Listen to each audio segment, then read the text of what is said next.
Share बाजार में निवेश करने वाले ज्यादातर लोगों की एक आम आदत होती है दोस्तों। जब बाजार में गिरावट का दौर आता है तो वो डर कर अपना पैसा निकाल लेते हैं और ये सोचते हैं कि जब बाजार बिल्कुल नीचे चला जाएगा तब वापस अपना पैसा लगा देंगे।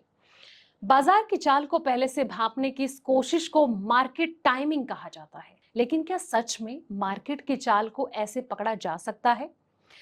एबाकस म्यूचुअल फंड की एक रिपोर्ट बताती है कि निवेशकों की ये जो प्लान है उन पर कितनी भारी पड़ सकती है कि वो सोच भी नहीं सकते। चलिए जानते हैं इससे जुड़ी सारी डिटेल्स। नमस्कार, मैं हूं आपके साथ संध्या बिष्ट और आप देख रहे हैं द इकोनॉमिक टाइम्स हिंदी। ये जो रिपोर्ट है अप्रैल 2005 से लेकर जुलाई 2026 तक के 21 सालों के आंकड़े पर आधारित है। इस रिपोर्ट में बताया गया है कि अगर आपने इन 21 सालों के लंबे सफर में शेयर बाजार के सबसे अच्छे प्रदर्शन वाले कुछ दिन भी छोड़ दिए तो आपका कुल मुनाफा तेजी से नीचे गिर सकता है। तो चलिए इसे निफ्टी 50 के आंकड़े से समझते हैं। जिन निवेशकों ने पूरे 21 साल तक बिना घबराए अपना पैसा बाजार में लगाए रखा, उन्हें 13.67% का शानदार चक्रवृद्धि ब्याज यानी कि CAGR मिला। लेकिन कहानी में असली मोड़ तब आता है दोस्तों जब आप बाजार के बेहतरीन दिन मिस कर देते हैं। अगर किसी निवेशक ने इन 21 साल में शेयर बाजार के सबसे अच्छे सिर्फ 5 दिन मिस कर दिए तो उसका मुनाफा घटकर 11.31% रह गया है।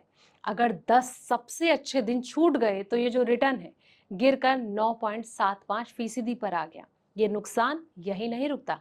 जिन लोगों ने बाजार में 30 सबसे अच्छे दिन गवा दिए उनका मुनाफा सिर्फ 4.68% रह गया। अगर कोई 50 बेहतरीन दिन बाजार से बाहर जाए तो उसे केवल 1% का मामूली रिटर्न मिला। यानी कि आपकी जरा सी टाइमिंग की चूक ने आपके पूरे मुनाफे को लगभग खत्म कर दिया। अब निफ्टी 100 में भी यही हाल है।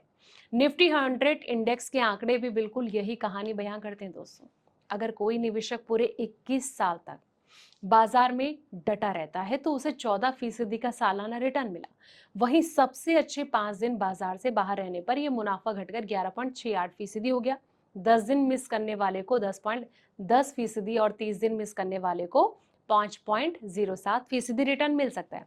सबसे चौंकाने वाला आंकड़ा 50 दिन मिस करने वालों का है, जिन्हें इतने लंबे समय तक निवेश करने के बावजूद सिर्फ 1.40% का रिटर्न से संतोष करना पड़ा। और पिछले 21 साल में निफ्टी 100 ने 20% से ज्यादा की 5 बड़ी गिरावटें देखी हैं। औसतन हर 4.2 साल में बाजार ने ऐसा गोता लगाया दोस्तों। अब छोटे शेयर में टाइमिंग का खेल कैसा है? मिड कैप और स्मॉल कैप शेयर में तो ये जो अंतर है और भी ज्यादा बड़ा है। निफ्टी मिड कैप 150 इंडेक्स में लगातार पैसा लगाए रखने वालों में 17.20% का मोटा मुनाफा कमाया। लेकिन बेहतरीन 5 दिन मिस करने वालों का रिटर्न गिरकर 15.12% और 10 दिन मिस करने वालों का 13.61% रह गया।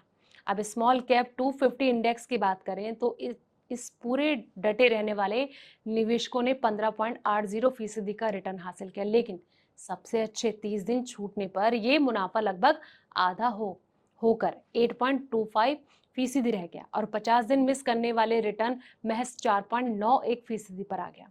स्मॉल कैप ने पिछले 21 साल में 6 बार 20% से ज्यादा की भारी गिरावट झेली है, जो कि औसतन हर 3.5 साल में आती है दोस्तों। अब गिरावट के बाद तेजी जरूर आती है।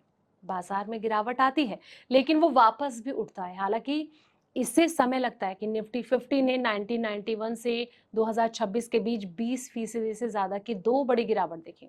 जनवरी 2020 में कोरोना संकट के दौरान ये इंडेक्स सिर्फ 69 दिनों में 38.4% टूट गया था। लेकिन इसकी वापसी बहुत तेज रही और 300 दिनों में ये पूरी तरह रिकवर हो गया। इसके उलट जनवरी 2008 का वैश्विक वित्तीय संकट बहुत गहरा था। तब निफ्टी 50 लगभग 60% गिर चुका था और इसे उभरने में 1032 दिन लग गए, यानी कि लगभग 3 साल लग गए। अब निवेशकों के लिए सबक क्या है? ये सारे आंकड़े इस बात का पक्का सबूत हैं कि शेयर बाजार में मार्केट टाइमिंग का खेल आम निवेशकों के बस का नहीं है। बाजार के सबसे मजबूत कुछ दिनों में निवेश से बाहर रहना लगातार निवेशित रहने के मुकाबले बहुत बड़ा आर्थिक नुकसान करता है। आप बाजार के अच्छे दिनों से जितना ज्यादा दिन बाहर रहेंगे, आपका रिटर्न और मुनाफे के बीच की खाई उतनी ही चौड़ी होती जाएगी। इसलिए 21 सालों का ये जो सफर है सिखाता है कि गलत दिन बाजार से बाहर रहकर नुकसान उठाने से कई ज्यादा समझदारी इसी में है कि आप बिना घबराए अपना पैसा बाजार में लगाए रखें। ये रिपोर्ट आपको कैसे लगी है दोस्तों, कमेंट बॉक्स में अपनी राय जरूर दें। फिलहाल इस वीडियो में इतना ही। ऐसे पल पल के अपडेट्स के लिए आप देखते रहें एटी हिंदी।